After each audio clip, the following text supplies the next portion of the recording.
এই মুহূর্তের সবচেয়ে বড় খবর HD Live 24/7 এ। বড় খবর। Breaking news now on HD Live 24/7। ঘটনা এটা হচ্ছে কি, এই কদমতলা যে পিএনবির যে এটিএমটা আছে, এটাতে আমি জাস্ট টাকা উইথড্রোর জন্য এসেছিলাম। সো টাকা উইথড্রো দেওয়ার পরে সমস্ত ফর্মালিটিসের পরে দেখলাম টাকাটা ডিডাক্ট করে নিয়েছে, বাট টাকাটা আসেনি। ঠিক আছে, সো আমার একটু ডাউট হয়েছে যে কি হতে পারে। তারপরে এটিএমটার উপরে কিছু ফেভিকুইক দেখলাম, 4-5টা ফেভিকুইক ওপেন। তারপরে যেই টাকাটা দিয়ে টাকাটা বেরোয়, যে জায়গাটা দিয়ে টাকাটা বেরোয়, যখন আমি এখান থেকে একটু দেখলাম মোবাইলের ফ্ল্যাশ লাইটটা অন করে, দেখলাম যে কিছু লিকুইড টাইপের দেখা যাচ্ছে।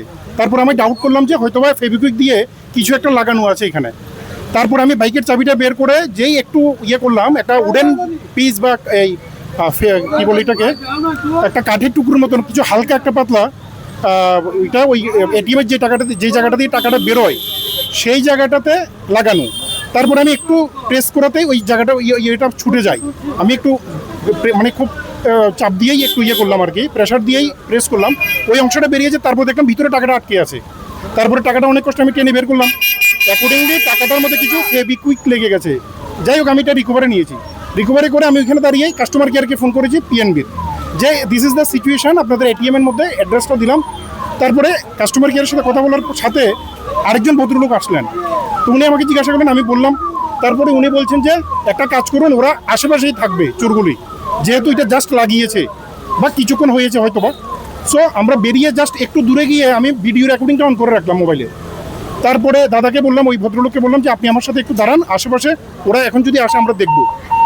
জাস্ট আমরা বেরোনোর একটু পরেই দুজন, এই যে দুজনকে এখন অ্যারেস্ট করে নিয়েছে, দুজনে এটিএমে ঢুকলো। ঢুকে ওদের প্ল্যান অনুসারে ওরা যে একটা ইয়ে কী বলে এটাকে, ফাইবার টাইপের যে একটা কাঠের পাতলা টুকরো ওই যেখানে লাগিয়েছিল, সেটাকে ওরা বের করে দেখে টাকা আছে কিনা। সো টাকাটা যদি আমি ওই সময় রিকভারি না করি, ওরা কিন্তু টাকাটা নিয়ে নেয়। তারপরে আমি বাইরে থেকে ভিডিও রেকর্ডিং করে এটাকে অন করে ওদেরকে জাস্ট অবজার্ভ করতে লাগলাম। ওরা কি করেছে, চালাকি করে আমাকে দেখে, ভিডিও রেকর্ডিং বা মোবাইলটা হাতে দেখে ওরা বুঝে গেছে যে সামথিং ইজ গোয়িং রং, বা কেউ হয়তো ওদেরকে আইডেন্টিফাই করতে পেরেছে। সো আমি এটিএমের সামনে দাঁড়ানো, ও কি করেছে, একটা অ্যামাউন্ট দিয়েছে এটিএমে, বড় একটা অ্যামাউন্ট দিয়ে ইনসাফিসিয়েন্ট ফান্ড দেখাচ্ছে। আমি ইনস্ট্রাকশন দেখলাম স্ক্রিনের মধ্যে। তারপরে ও বেরিয়ে গেল। তারপরে আমি ওকে জিজ্ঞাসা করলাম যে আপনি কত টাকা দিয়েছিলেন, আপনি কি টাকা পেয়েছেন না টাকা আসেনি। তো আমি বলছি যে কত টাকা দিয়েছিলেন, একটু দাঁড়ান। একটু দাঁড়ান কথাটা বলার সাথে সাথে দুজন দৌড় দিল এই দিকে সোজা, এটাকে কি বলে, বিদ্যুৎকর্তার ডিরেকশনে দৌড় মারলো।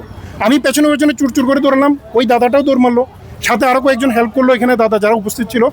পেছনে তাড়া করতে এই ছেলেটা, ওদের মধ্যে একজন সোজা গেল, আরেকজন এইদিকে ঢুকে গেল, ডান দিকে ঢুকে গেল, ডান দিকে রাস্তাটাই। তারপরে ওইখানে ইটের টুকরোর মধ্যে বা কিছু একটার মধ্যে লেগে উষ্ঠে গিয়ে পড়ে গেল।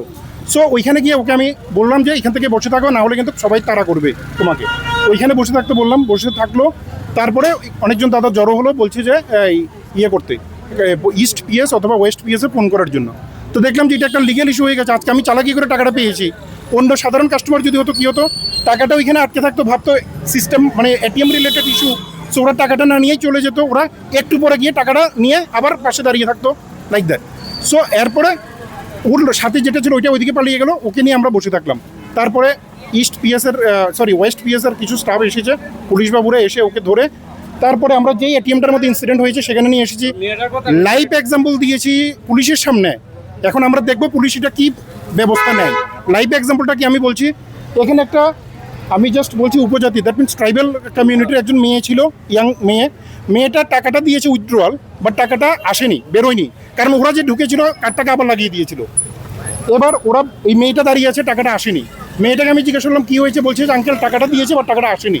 ঠিক আছে, তো আমি বলছি যে তুমি এখান থেকে যাবে না, একটু দাঁড়াও। বলছে কী হয়েছে, আমি বলছি একটু দাঁড়াও, সব বলছি। তারপরে গিয়ে সেম প্রসেসে আমি বাইকের চাবিটা বের করে আবার ওই কাঠি টুকরোটাকে ফেলে দিলাম। আমি বলছি তোমার টাকাটা এখানে আটকে আছে, টাকাটা নিয়ে নাও। তারপরে ওর থেকে টাকাটা আমি হাতে নিয়ে বলছি যে তোমার কত টাকা দিয়েছে, বলছে 5,000। পুলিশের সামনেই, পুলিশের সাব ইন্সপেক্টর ছিলেন, ওনার সামনে টাকাটা কাউন্ট করে 5,000 দেখলাম, মেয়েটাকে আমি দিয়ে দিয়েছি। পুলিশবাবু উনি মেয়েটারও নাম কন্ট্যাক্ট নাম্বার সব নিয়ে গেছে, ডিটেলস। দ্যাট মিনস এটা একটা লাইভ এক্সাম্পল যে ওরা কী পলিসিতে টাকাগুলি আত্মসাৎ করে নেয়, সাধারণ মানুষের টাকা। ইয়েস, বিভিন্ন এটিএম থেকে এই পলিসিটা। এখন দেখার বিষয় হচ্ছে এখানে ব্যাংকের একটা রেসপন্সিবিলিটি আছে।